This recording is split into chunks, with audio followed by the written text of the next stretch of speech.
Good evening, everyone. I'm Ricardo Alfaro, Chair of Agenda Alexandria, and tonight is particularly a very special evening for our organization. As a matter of fact, I've been looking forward since we started the season for this. Before I continue, if anyone plans to ask any questions to the panelists tonight, our board member, Janet Barnett, is handing out some small pieces of paper. If you need a pen, we also have pens.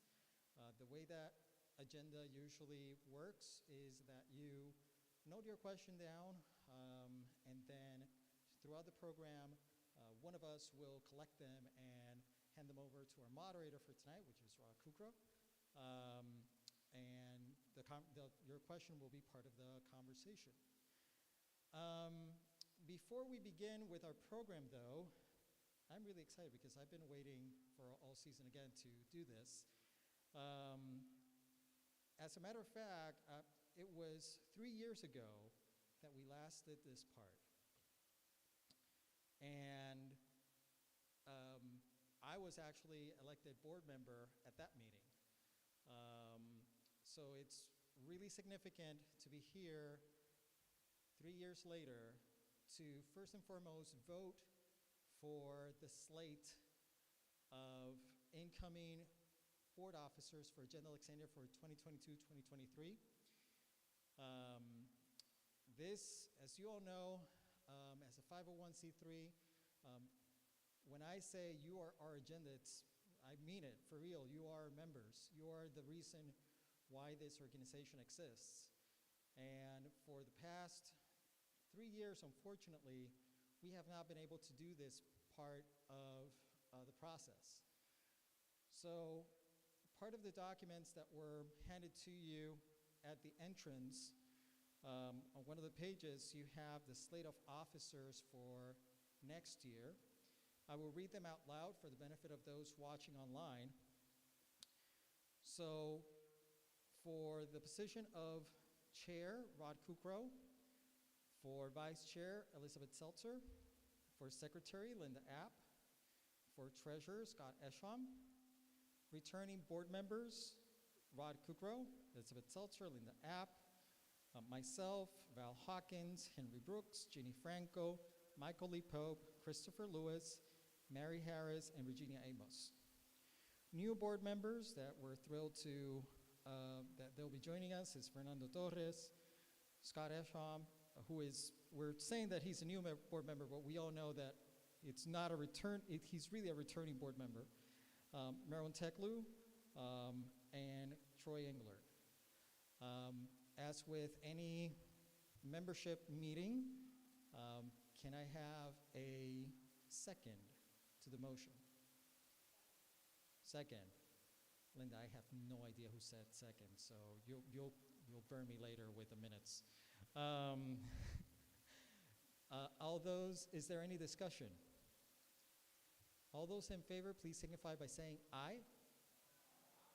Come on, it's the first time in 3 years. Again, all those in favor, please signify by saying aye. There we go. Anyone against? Abstentions? There we go. Congratulations to our incoming board of officers. And I'm really thrilled that we were able to do that. It's really noteworthy that, again, this was the first time in 3 years that we had done that. So before we begin tonight's program, I want to thank our presenting sponsors, McInerney Associates, Simpson Development, Zebra Press. I also want to thank our sustaining members, and please bear with me, there are a lot, and if you are not a sustaining member, you can become one today by visiting agendaalexandria.org. Eileen Ahern, Linda and Steve App, David Baker, Janet Barnett, Henry Brooks, Nick Carosi, Lee Carosi Dunn, Bill Dickinson, Frank Fannin, Oscar Fitzgerald, Jenny Franco, Richard Jones, Chris Lewis, Marianne Moon, Mary Harris, Val Hawkins, Rod Kukro, Michael Pope, Ann Rector, John Romaning, Elizabeth Seltzer, David Speck, and Pat Torkas. Again, I want to thank each and every one of them. I want to thank each and every one of you as members for being here tonight. There's going to be a lot more tonight as we go on, but for now, let's roll the introduction. And thank you again for being here tonight.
master plan was updated after the previous update in 1974, so there was essentially almost 20 years between updates. So the master plan is made up of small area plans which govern what happens in 19 different neighborhoods, whether it's Seminary Hills or Old Town or parts of the West End or the Southwest Quadrant. Each one has a plan. And those plans are valid in the opinion of our city manager, who just on Thursday night did a podcast. Because before we have our programs here at the end of the month, we do a podcast the previous week called On the Agenda, where we have a guest who's related to the topic. And our city manager was a planning director in his previous life and has some interesting comments to make on that podcast.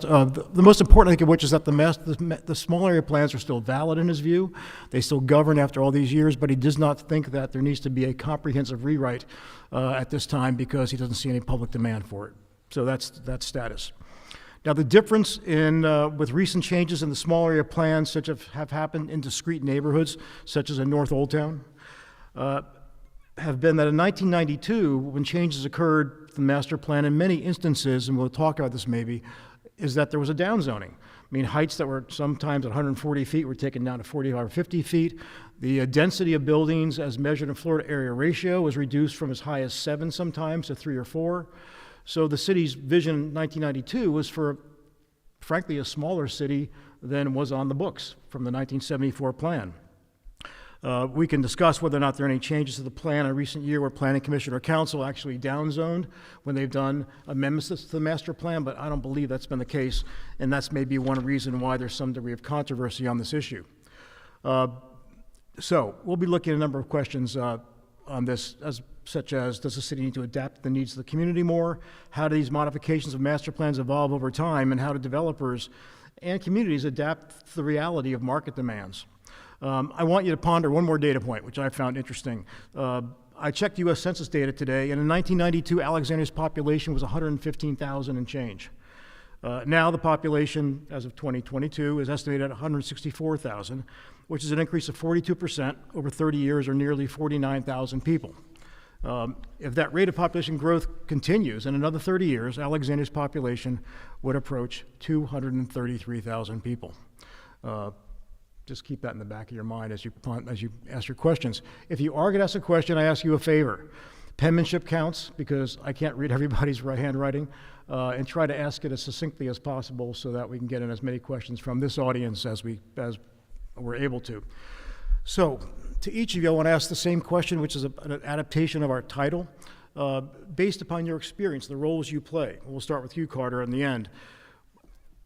When you look at the master plan, is it a matter of, in your view, citizens sort of coming first, or are citizens just part of a team of people among city staff, developers, elected officials, appointed officials on the planning commission who all have to work together? I mean, what's your view of how this master plan review that I know we've talked about that you think is broken? I mean, how can that be better executed by the city? Thanks, Rod. I think the main thing is, as you said, the voices of citizens need to be a little bit better part of this equation. I think many of the civic associations and the Federation believe that over the last few years, the role of our associations and our voices have been lessened as voices of developers and urban think tanks and other entities have taken a bigger role in our city. So working together would be a good goal, and at this point, many of us do not believe that the city is working together with the current residents. They're building for a future that we may be a part of or may not, but should have some voice in. So Carrie, you were, one reason we wanted to invite you here, and thank you for coming again, is because you were on the city council during the early tenure of your political career when these issues were first being discussed, whether we had to have a new master plan. You were there when the master plan was developed. You had seen a number of revisions. And you were also, I remember when you were on council, you were an advocate for making sure that the city staff and the council and the planning commission sort of paid attention to what communities wanted, and because they were these changes are going to be proposed to last for 30, now they've lasted for 30 years, right? So what was your approach then, and how do you think the city's doing today in terms of executing on trying to involve? I think it was important to point out that the city had not undergone a comprehensive rezoning in, as you said, 25, 30 years. I mean, it had been a long, long time. And so we embarked on a process that really, in about 2.5 years, rezoned the entire city with adoption of new small area plans and adoption of new zoning code. Now, back then, I think the pressures were more on the commercial development. We had, as you mentioned, Florida area ratios in some parts of the city were upwards of 7 that were virtually cut in half because the feeling was we could not accommodate that kind of commercial growth. I think right now we're faced with an entirely different dynamic. Commercial development in this city is virtually unheard of under the current economy. What the pandemic has showed us is that virtual work or remote work is probably been advanced by about 15 to 20 years from what we thought was going to happen. And so consequently, the demand for commercial properties in the city of Alexandria is probably next to nil. However, the demand for increased residential is really what is the highest and best use of a lot of the properties.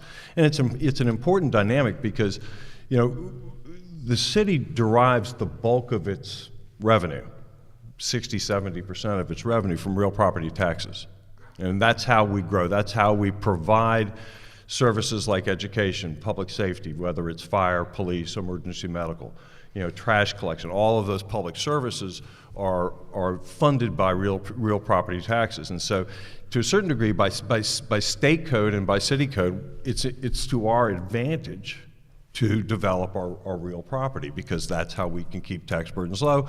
It's also how we can provide services to our residents. And there's a concept in public finance called tax space, which is basically the difference between the real estate taxes that a particular property would generate and the amount of public services they consume. Commercial development is a big contributor, net contributor to tax space. If you think of the Patent and Trademark Office for in Alexandria, let's just say, for illustrative purposes, that the Patent and Trademark Office generates $30 million just in real property taxes. It doesn't include the associated development around it, nor does it include any consumption-based taxes, but just real property taxes. Let's say it's $25, $30 million. Perhaps they get a call from a police department every once in a while, or the fire department shows up. But that's really sort of it, as opposed to residential development, which requires schools, parks, trash collection, recreational services, all of those things that are associated with residential development. And so residential development consequently is not as great a contributor to tax base as is commercial development. But today, there's really no demand for commercial development, and I would posit that in the Washington region, Alexandria not an exception, the only places where we're going to see any type of large-scale commercial development is going to be at and around our metro stations, and that's where the bulk of our development exists today. So it sounds to me what you're saying essentially is that the market's going to be the one that controls the neighborhood's future based upon how property plays out in the market for desirable uses, in this case residential more than commercial. Yeah, and I think that's a big change in the dynamic that we're used to. And I think that the city, in terms of its master planning, is going to have to adjust to that market demand, because I don't think it's going away.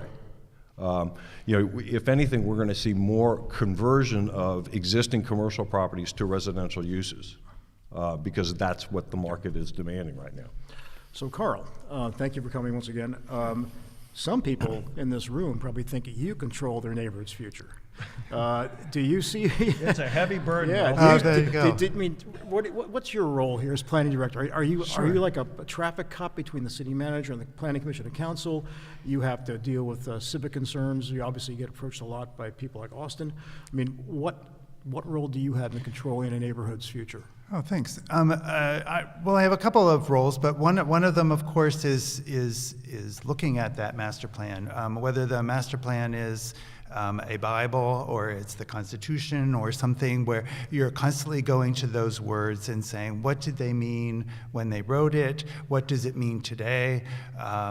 Certainly the 1992 plan, as Carrie was just saying, was born out of a set of challenges that the city was facing at the time. And there are recommendations and positions in the 1992 portion of the plan that very much speak to what was happening in the late 80s, early 90s. And we've gone through a couple of economic upheavals since then.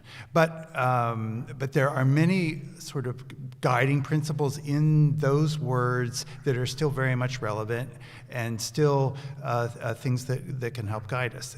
At the same time, we are, as Carrie was also saying, facing a set of challenges that none of our jurisdictions have faced before. And there is certainly a desire to make sure that our master plan, what is guiding the orderly growth of Alexandria, is reflecting those new challenges that are coming. So interpreting the plan, but also saying, all right, where do the amendments need to happen? What is happening in this big world around us? What is happening very much at the local level in individual neighborhoods that say, okay, it's time for that small area plan to be changed? And I did want to just address Carter's... If I could just interrupt you. Okay, sure, of course. So who decides, who gets the ball rolling on whether a small area plan should be changed? Is that you and your staff? Is that sort of dominant property owners in a small area plan area, or can a civic group come to you and say, we want to change the plan? All three have been the reason why we have done any of the recent plans. So, for example, Eisenhower West was a area that both the community and the property owners came to council, came to the planning department and said, we would like this plan. Old Town North is another example of where the community said, we're ready for a new plan. And in fact, when Eisenhower West beat them out for it to be the next plan. It took a while to get over it, I think, get over that. But so that's the main way. We will also see exogenous factors like Amazon coming to the region and saying, all right, the place that's going to be impacted the most is going to be Alexandria. We should spend the next year or so talking with the community about how to address those issues in Alexandria.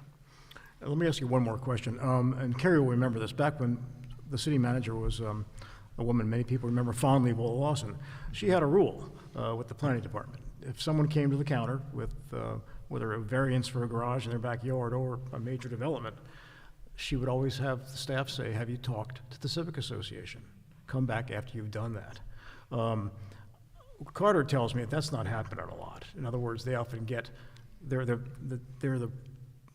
tail being wagged by the dog. At the end of the day, they're the last people to learn in a community what's planned. And may already be so far ahead in the planning process that it's hard to sort of pull back and review it and maybe adapt it.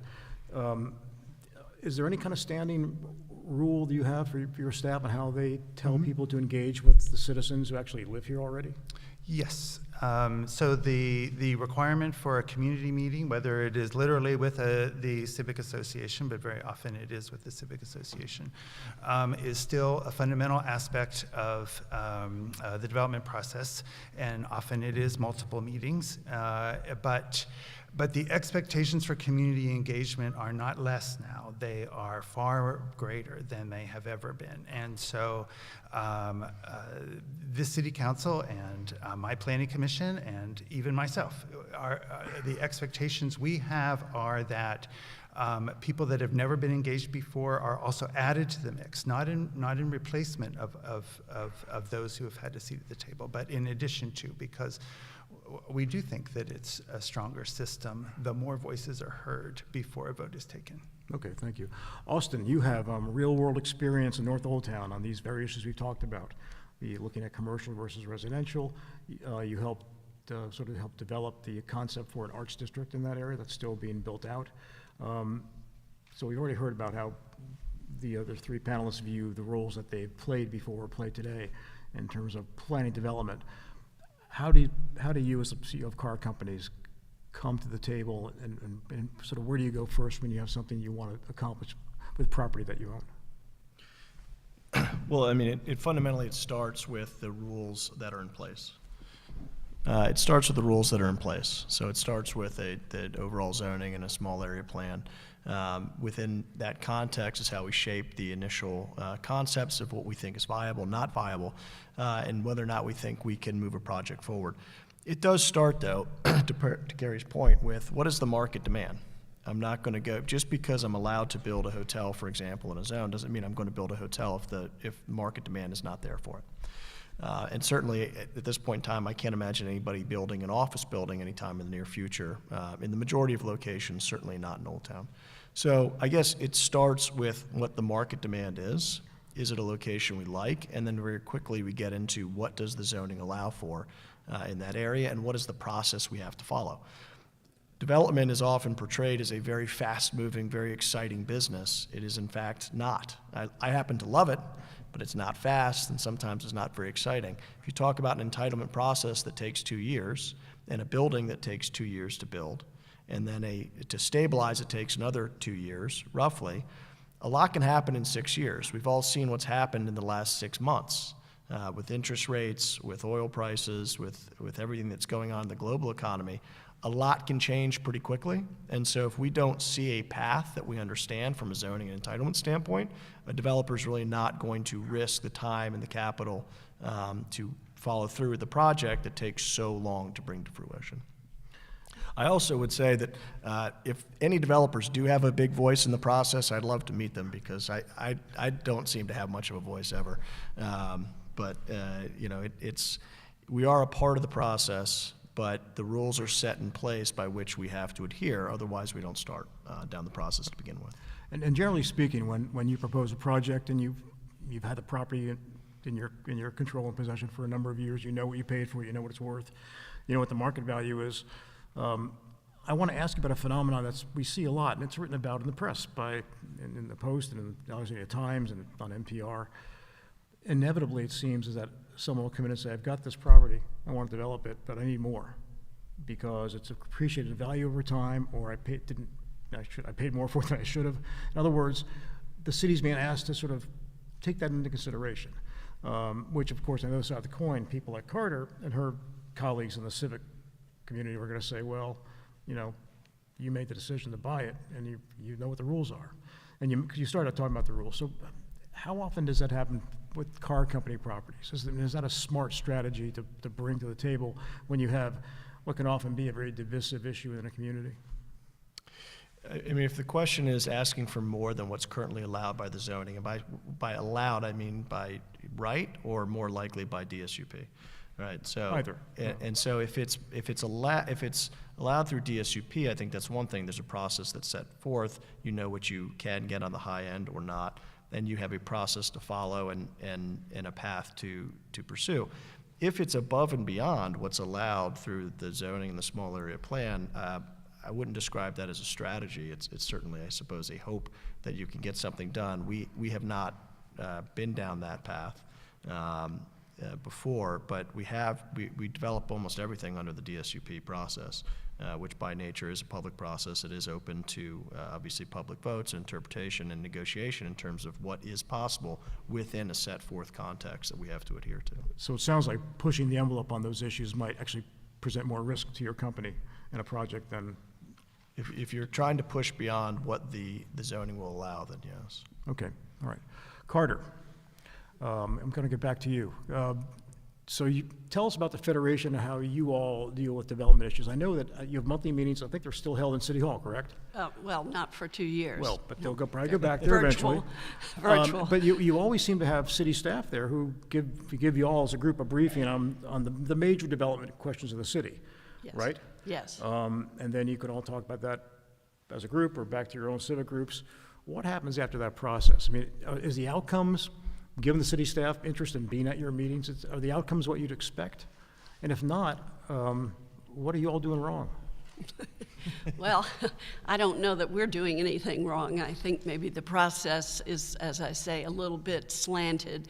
By the time the projects come to us, the developer or whoever has been to the city, has been to Carl, knows what they want. The plan comes forward to us as, okay, now let's say with Austin, the car company or any number of them is bringing forward this project. Here's how it's going to lay out. Here's what it is.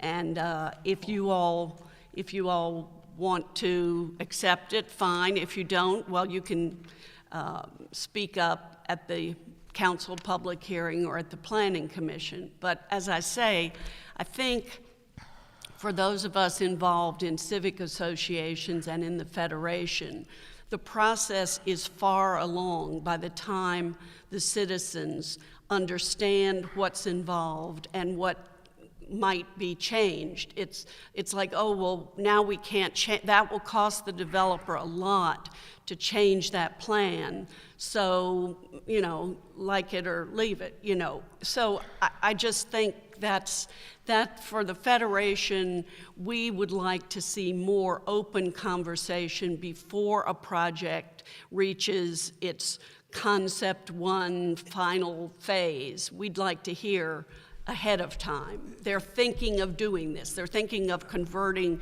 60 units to 250. What do you all think of that? That would be a little bit.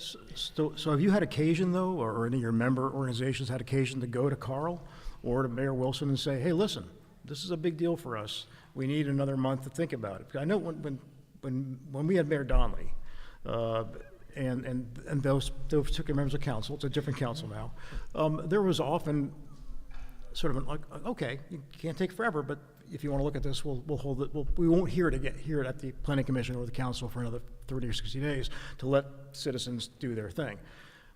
Did that process work for you, or do you think it in some ways retarded progress in terms of development? It did work, and I think there are a number of areas along the way where, a project might get deferred for a while until we could work out whatever the difference might be.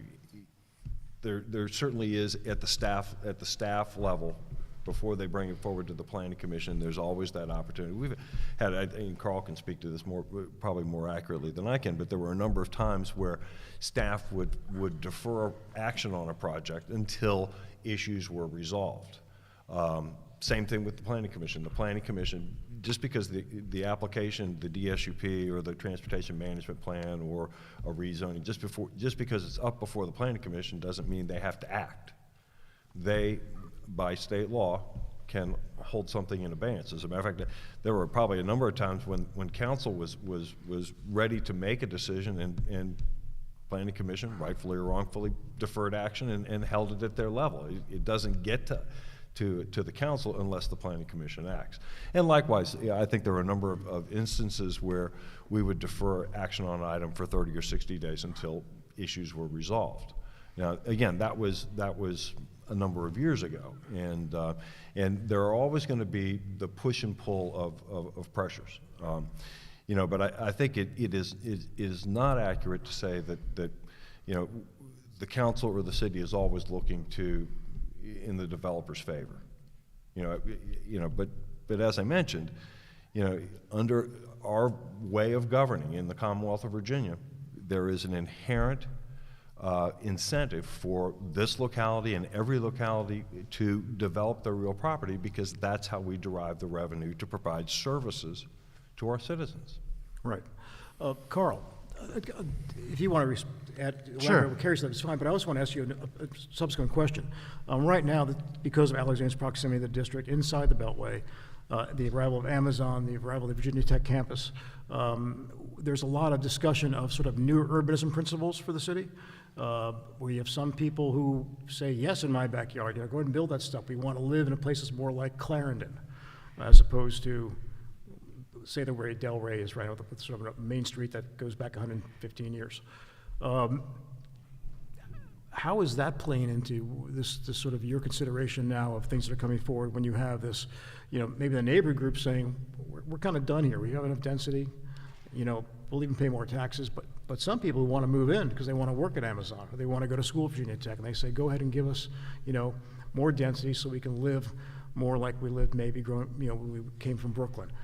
So how do you balance those demands? Well, one of the ways that we do that is by not just doing one small area plan after another without sort of a strategy in place, but rather having organizing principles around which these small area plans are scheduled and then analyzed. And one of these organizing principles is the 2008 Transportation Management Plan. That was, or Transportation Master Plan, and that was the one where we established 3 high-capacity transit corridors in addition to obviously the metro stations, and an explicit goal that we were going to, where we were going to grow densely. We were going to grow in those areas that are served by high-density, high-capacity transit. So around your metro stations in particular, but then also the 3 high-capacity transit lanes, including the one along Duke Street that is the longer term, Beauregard and Van Dorn, and then the one on Route 1. And so that was an organizing principle around which growth would occur, and so the small area plans in those neighborhoods are the ones where the more urban growth is concentrated, and that creates kind of crescent around the city, the center of the city, the Northridge, Seminary Hill, et cetera, were not planned for growth specifically because of well, among other things, the lack of proximity to transit.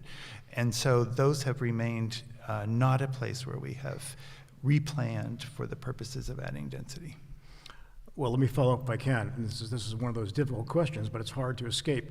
There's been a lot of discussion in social media in the past few weeks, including as recently as last, I think it was Wednesday or Thursday, that the mayor, Justin Wilson, posted that next year is the 50th anniversary of the Fair Housing Act, and he says the city works with its neighbors to fully implement the act, including disparate impacts. It will require uprooting structures that sustain systemic racism.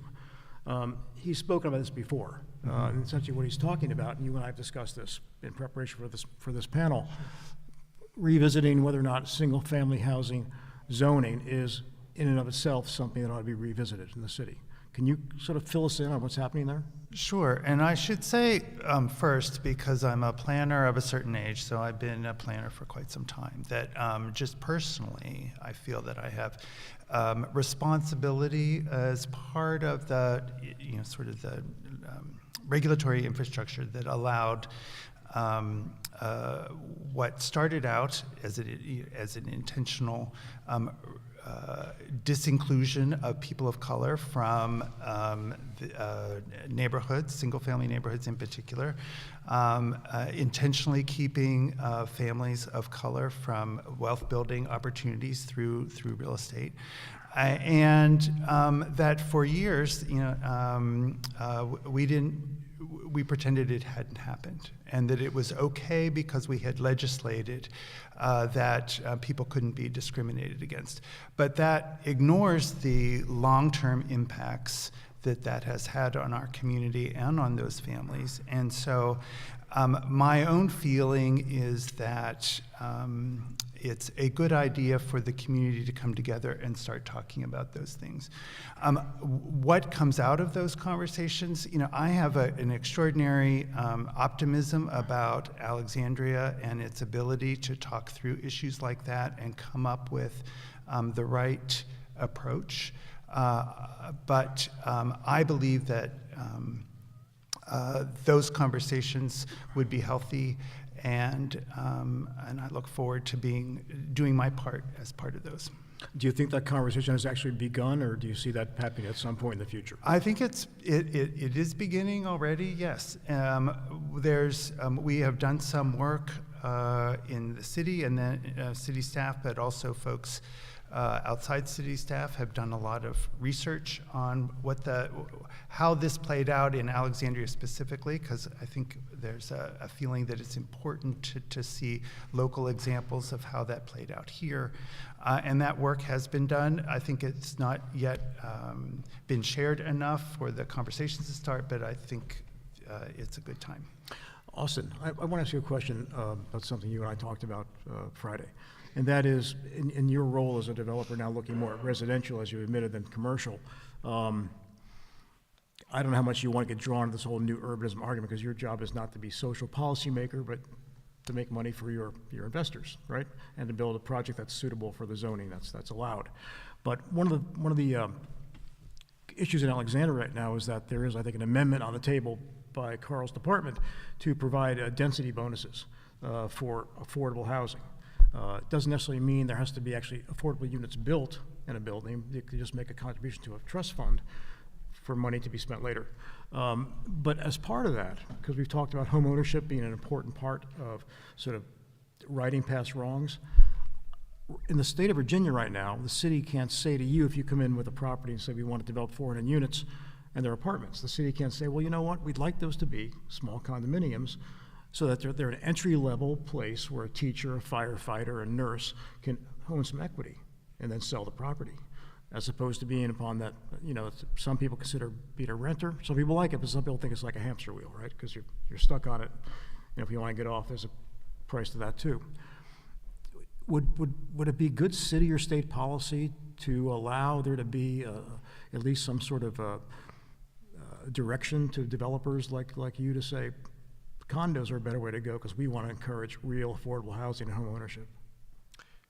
To mandate that a project be condo as opposed to a rental? Well, I mean, most things in the city being built these days are rentals, and that's great. But there are very few condominiums being built, which are that's the entry level.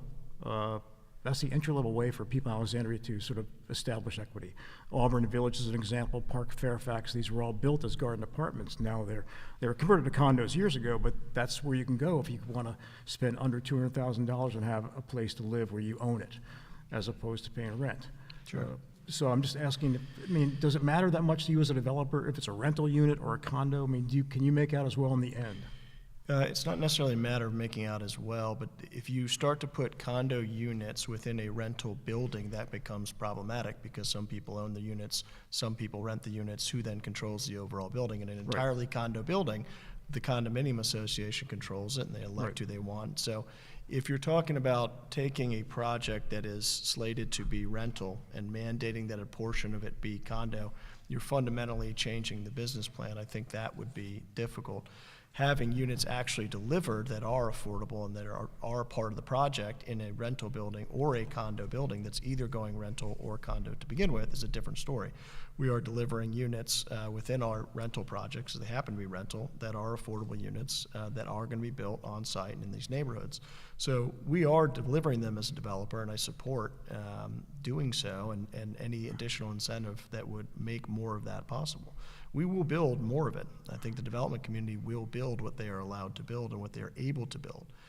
But there's a financial reality of what can happen at site, which is why I am in favor of bonuses that allow for that. Especially, one of the things you and I talked about is that oftentimes with these bonuses, they allow for an additional floor of development.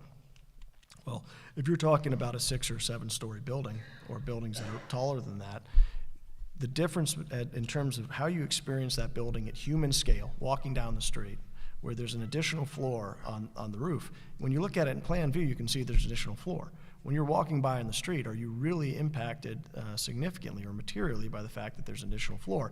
If that additional floor means we can get more affordable units actually built in the neighborhoods where folks can have access to the jobs that they're working in. I would say that's a good trade-off, and I think we've seen that done successfully. We are doing it in Old Town North, and it's being done elsewhere, and so I am certainly in favor of doing that. Okay. Kerry. On the affordable housing, I mean, there's been a density bonus on the books for 60 years. For a long time, it was 10%. And then, it was increased by state law to 20%. When it was 10%, nobody used it because there wasn't enough economic advantage. In other words, the developer couldn't deliver that extra floor that Austin was talking about with the 10% bonus. It was increased to 20. We started getting some density bonuses for affordable housing. But the sad part about that is you're maybe delivering in a particular building maybe 20 additional units. It's not a lot in terms of the overall deficit of affordable housing. And this is a regional problem. I mean, the Washington area has not kept up with its production of residential development, and so consequently, affordable housing is a major crisis, not just here in the city. Actually, I think the city's done a really good job, especially since they lost about 10,000, market rate affordable units. But it's a regional problem. Whether it's home ownership or not, that's a tough question because there's some risk there. When I was the mayor, we had an incentive program for first-time home buyers. Worked out. We got some folks. We provided some additional financing. Then the market crashed. In the early 90s, and we were then faced with a petition to forgive those loans so that they could then move out. So it is a push and pull. There is risk involved in terms of promoting affordable home ownership. I think it's also important to point out that historically in the city, about 65% of our population, and this is a relative constant, I believe, but about 65% of the households, whether it was 100,000, population of 100,000 or today at 150,000, about 60% of those folks or 65% of those folks are renters. And that's largely by choice. Okay. Carl, there's a couple questions coming in I think are directed best to you. This one's pretty straightforward. How often legally is the city supposed to revisit or revise small area plans or the master plan? And is the city following the rules? Yes, generally in the Commonwealth, there's a requirement of revisiting the master plan every 5 years. Alexandria is bound by its charter, which is slightly different than state law. And we have chosen to update our master plan through the small area plan and the individual citywide chapters. So those are updated on a regular basis. So there isn't a requirement specifically that each piece of the master plan be updated every 5 years. Just that we are in a continually renewing process. Okay. This audience member asked who defines, and defines is in quotes, what the market wants. Is it the existing residents who may want less density and maybe more taxes, or those who want to be resident? I kind of asked this before, but this is similar, but we could ask it again. Or is it people who want to be residents demanding greater density, heights, and taxes, even though it may strain infrastructure? I'm not sure that's a congruent question, but this is part of that. Well, I will start, but I'm hardly the only person on this dais that has an opinion, I would say. But what the market wants is a subset of the input that we're getting, but it's a critical one, as Austin was saying. And ultimately, it is that development is an investment that people make.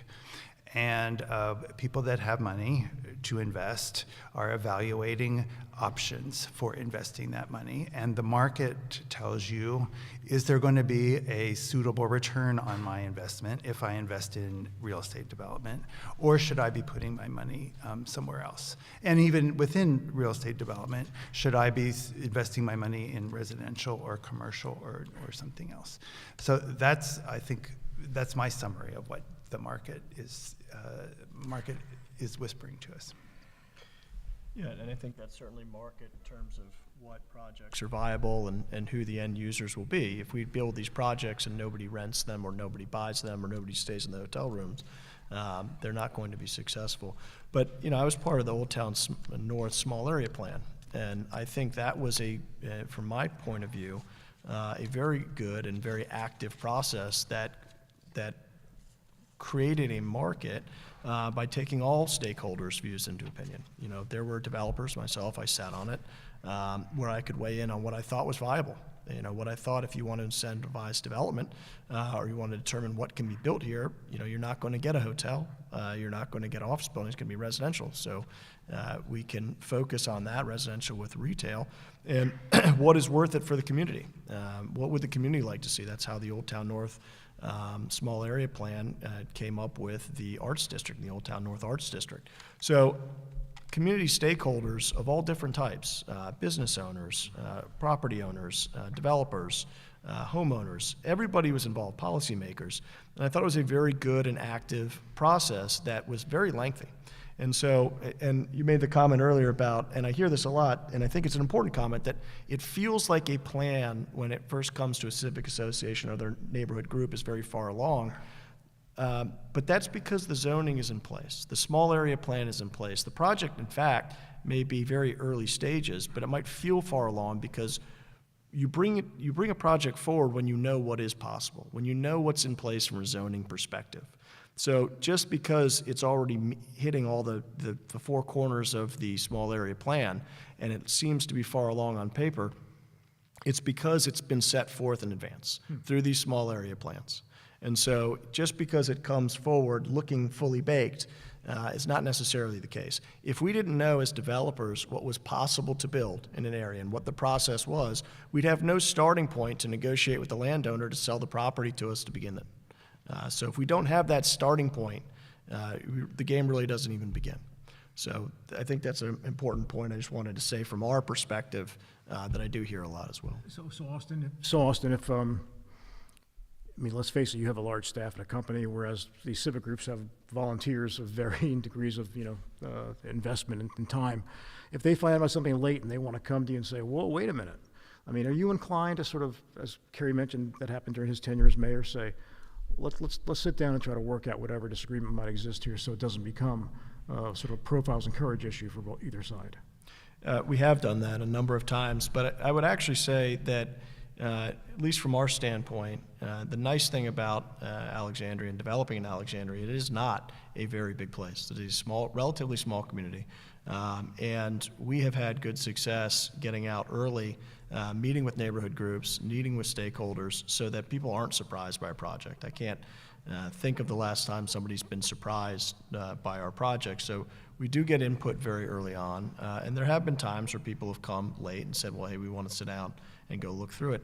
We are mandated up front. The question was earlier, is city staff making you, basically causing developers to meet with civic associations, neighborhood groups, and so forth? And they absolutely are. And I have to provide pretty early on, lists of what our meetings were, who we met with. City staff very frequently, almost always sends somebody from staff to be at a number of those meetings as well. So it is a lengthy process, I think appropriately so. But there is a lot of engagement from that standpoint. Great. Thank you. We're getting a lot of good questions from the audience here. They will not all get asked tonight, but one is right on point for this question tonight, which is who controls your neighborhood's future.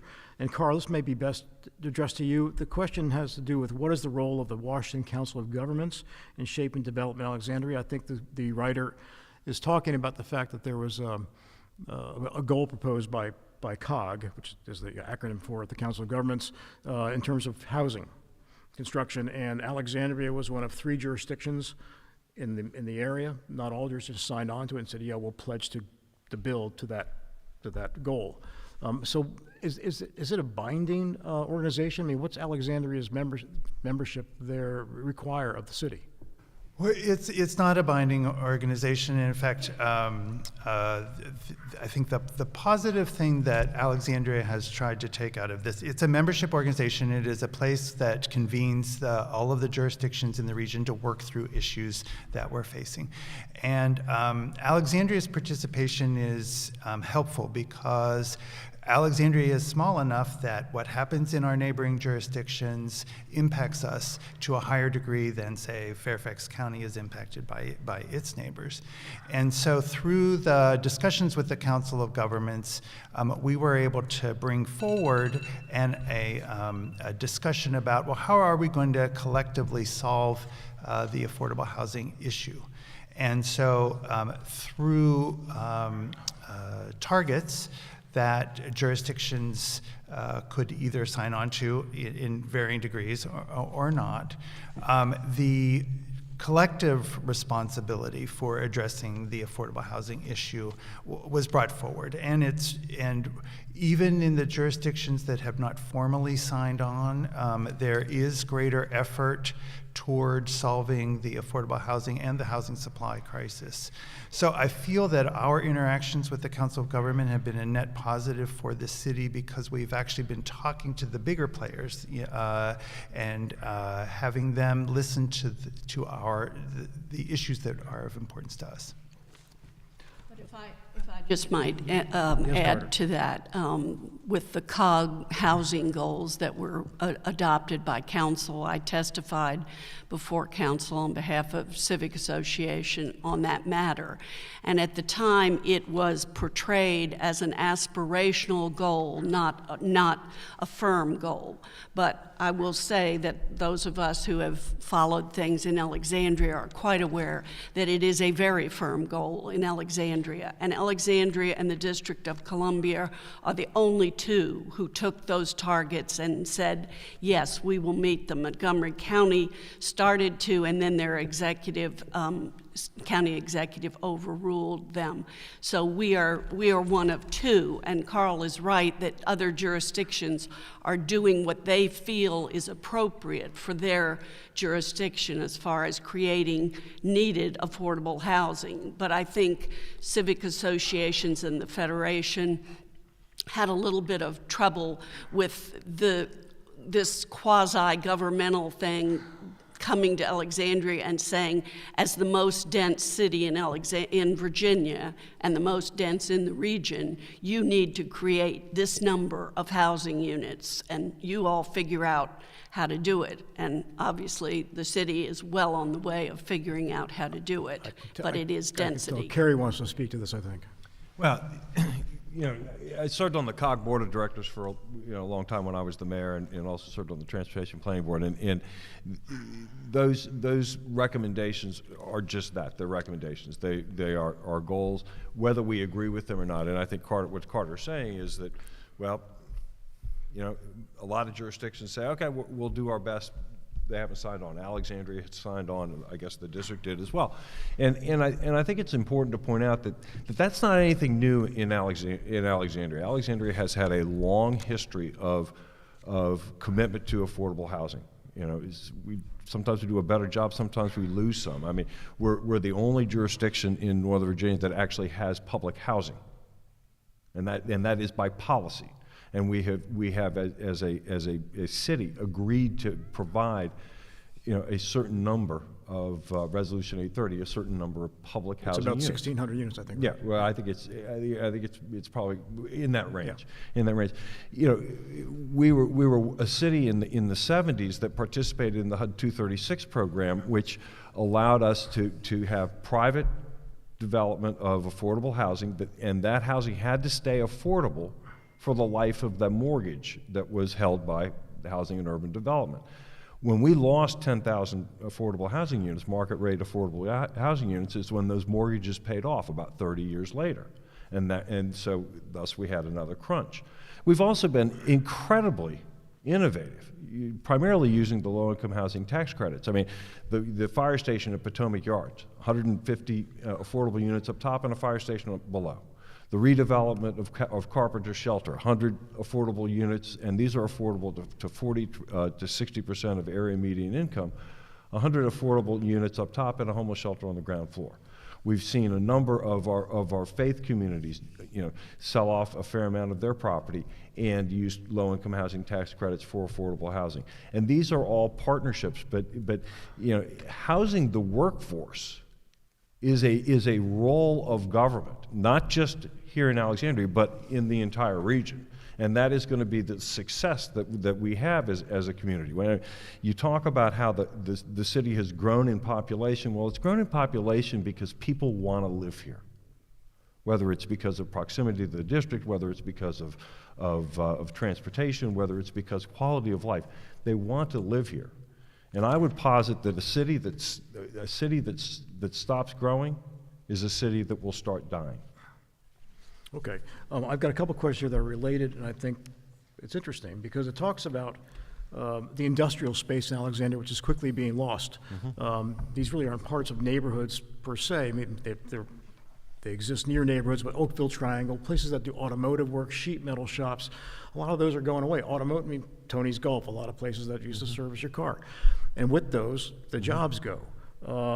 And so there are two questions. One is, how does the city address the loss of industrial space vis-a-vis also losing the employment opportunities for low to moderate income citizens?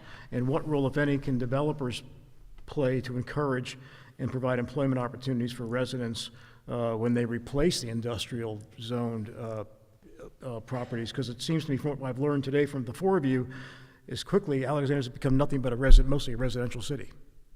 Yeah, that's really sort of interesting because when we went through the rezoning in '92 and subsequently in a couple of other instances where small area plans were revised, there was a lot of demand from a lot of property owners to rezone their properties away from industrial so that they could move to a higher and better use, let's say, commercial development. And we actually resisted that call. If you think of the strip along Wheeler Avenue, which is one of the industrial areas. Colvin is another street. You mentioned the Oakville Triangle. That cows left the barn.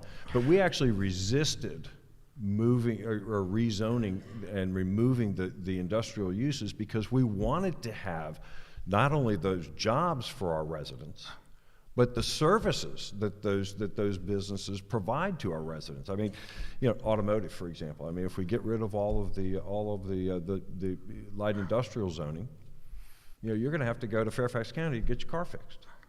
So there are services that our citizens need and use that occur in those industrial zones. And when I say industrial, in Alexandria, it's really light industry. I mean, it's not like there's a major heavy industry here, but it's light service-oriented industrial. And I was always very supportive of maintaining as much as we could in the city because, again, when it's lost, those jobs are lost for our city residents, but also those services are lost for our citizens.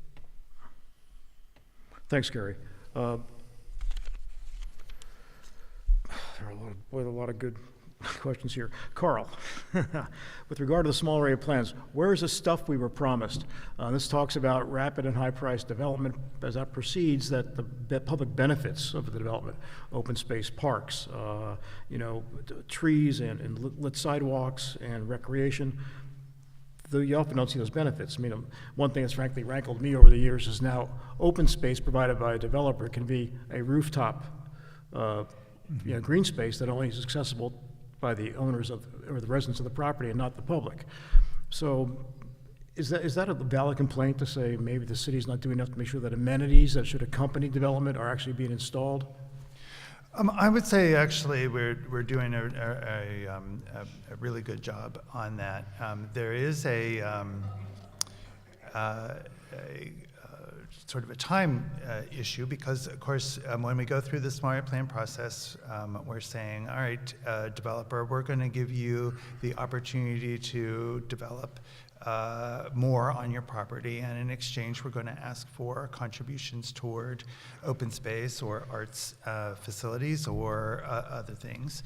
Of course, the development has to be built before the money is generated to pay that developer contribution, and normally we're holding on to everything that Austin has given us and everything that the neighboring developer has given us, and using that to build acquire the land for the public park that we promised, to pay for it to be turned into a public park, other improvements that we have promised. So there is, on occasion, a time lag, but the reverse is true in Potomac Yard, where we had a lot of things built ahead of the development. The Monroe Avenue Bridge, for example, is, I think it was $40 million worth of improvement that we got the developer to build ahead of the development that was promised. And then a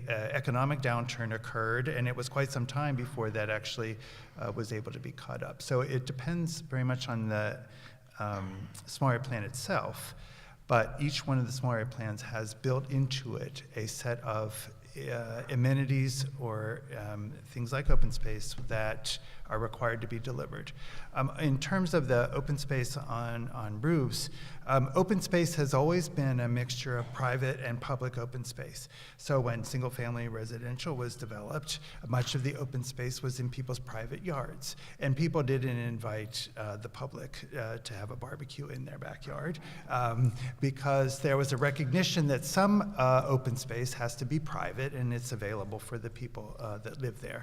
Whereas other open space, often it's the ground floor open space that's either immediately on the site of an apartment building or adjacent. That's where the public is welcomed and new amenities are created. Okay. Well, I see that we're actually exceeding the time allotted. I really wish a lot of these, time for more of these questions. I think I'm going to offer that maybe we'll post these questions on the Alexandria website so people can see what their fellow attendees were asking. Some are on point, but some aren't. But they're all thoughtful and they're all very welcome. I'll just ask you each just to go down the table. And Carter, any parting thoughts or things I should have asked you that I didn't? Well, no, you've done a great job, Rod. Thank you very much. I'm not fishing for compliments. Just to know Thank you. something you want to Thank say. you, but I do think the city needs to engage in a much larger conversation about the cost of density, cost in quality of life for residents here. The difference between open space, which is usually concrete, versus green space in our city is an important consideration, I think. So I don't think the premise that we're operating under now, that density will, if we build enough, it will lower housing costs in Alexandria. We've been adding housing at a rapid rate, and our housing costs have skyrocketed, as everybody knows from your assessments. So I don't think that is necessarily a valid theory, that if we just overbuild everything, we'll all benefit because housing prices will come down. I don't think that has been proven, and I think the community needs to have a much larger discussion about the cost of density and the change in the fabric of our city, and whether certain areas are great for density, and we see them everywhere popping up, but what about the other areas? And to Carl's point about we need to have the conversation about single-family zoning, we are aware that the city is already having that conversation. The plan that is called Housing for All has a set of steps that we have embarked upon successfully already with the ADUs, the residential multifamily zoning, the expansion of that, and as you go down the list of all of those things, you finally come to the step 3, which is reevaluate the single-family zoning. So it is being done, and here again, the civic associations and the Federation would posit that we are not a part of that conversation at this point. Well, But maybe you will be now. Others are having that conversation and having input, and we are not. Okay. So I would say that's a point I think we'd like to make. Kerry, thank you for coming again, and what are your parting thoughts here? I'll sort of end where I began, and that is the changing use of property in the region, Alexandria in particular, primarily based upon the events we've seen because of the pandemic. I mean, we're going to have to rethink our commercial development and where it occurs and how it occurs. And quite frankly, there's not going to be a whole lot of demand, I think, in coming times. And so that changes the whole dynamic. Commercial development is not going to be as valuable as it used to be just because of market pressures. And there probably will need to be some revisions in small area plans based upon those market dynamics. Personally, I don't see them going away anytime soon. Okay. And in fact, they're probably here to stay forever. So, Carl, you've heard some questions tonight and some opinions, I know from Carter at least, that the city's got to redouble its efforts. What are your thoughts after hearing that? Well, I would say nothing excites me more than the prospect, really, of engaging the community in discussion of its future. That's the whole reason I went into this aspect of public service. It is an amazingly challenging time right now. I've been around long enough that I've probably heard over the many decades that the pace of change is increasing in the 80s and then in the 90s, and it is always accelerating. And so one of the great opportunities we do have right now is saying there's been some fundamental shifts in how human beings interact, living and working, and we need to take all of those things into account as we prepare for our future. And I do want everybody at the table. I want the civic associations at the table as we talk about this. There's no richer source of information on so many things than the civic associations, and yet there's so many others too who are dying to be part of this conversation. So I'm looking forward to it. Well, good. Thank you, Carl. Austin, I'm sorry you're going last, but people remember what you said more than anything else. Well, I was just waiting to see what I could blame Carl for. So I'm pleased to bring up the rear. But you go ahead. Yeah. No, look, what I would say is this is the conversation regarding development and who's involved and how can a development make a community better. There's a saying in the hotel industry we come from and do some work in, of winning your neighborhood. And if a hotel wins their neighborhood, it's going to be successful because people are going to send your business. Meetings are going to be hosted there. People's relatives are going to be staying there when they're in for the holidays and so forth. I think any development needs to win its neighborhood to be successful. And sometimes that comes with change, and change is sometimes disconcerting. But if it's done appropriately and responsibly, even those that maybe didn't like the project when they saw it on the boards oftentimes come around and say, you know what, this actually turned out really well. This is great. And you see them bringing their families to the restaurant there or doing whatever. We've been lucky in our projects to see that a great number of times, but it comes with a lot of engagement with the community. So I think it's a healthy part. There's sometimes friction there. I think that's the reality of it, but that leads to better projects and better development, I think, for all involved. So appreciate being a part of the conversation here today. And as I said, if you don't like anything, then direct your comments to my right. I'd like to ask for a little round of applause for our panel. I think they were very informative tonight. And I want to thank all of you who sent questions up. I'm sorry we didn't get to ask them all. There just wasn't enough time. Thanks each of you for coming. And I think this will end the June program of Agenda Alexandria. We'll be back live in September. September, yes. And again, another round of applause for all the panelists up here. Before we adjourn, I know and was noted of a little bit of an audio glitch at the beginning of the live stream. So for the benefit of those that are watching over the live stream, before the panel began, we actually did a historic moment and had our membership assembly where we elected as officers for the 2022-2023 season, Chair Rod Kukrow, Vice Chair Elizabeth Seltzer, Secretary Linda App, Treasurer Scott Esham, returning board members, yes, I'll be coming back as a board member, Val Hawkins, Henry Brooks, Jeannie Franco, Michael Lee Pope, Christopher Lewis, Mary Harris, and Virginia Amos. We welcome new board members, Fernando Torres, Scott Esham, again, we're listing as new, but he's returning, Maron Teklu, and Troy Englert. Also, before we conclude, I do want to recognize a few elected and former elected officials in the audience tonight. Councilwoman Aaliyah Gaskins, who's over there.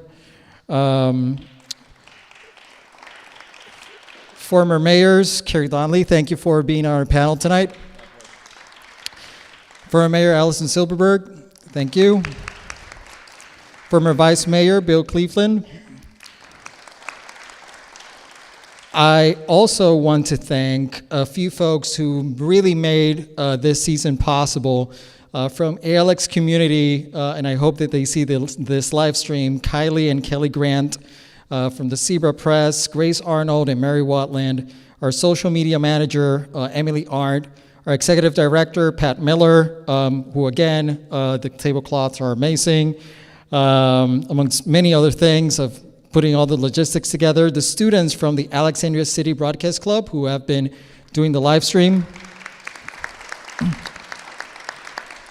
Sound, Dave McClure as well, and also to all the different panelists, organizations, city staff that have made themselves available for this season. I also want to thank, and want to take this personal privilege before we conclude here, to thank my wife and my 7-year-old Francisco, which, by the way, buddy, if you're watching, go to bed. I love you all back home, and thanks for bearing with me for each podcast and live stream. And that's honestly why we do this, because we love our community, we love one another. I hope that this season has shined a light and continues shining each one's light, especially in these trying times. We hope to see you back next season as Agenda Alexandria continues to look at the issues without taking sides, because all of you and all of you online are our agenda. Thank you again. Good night.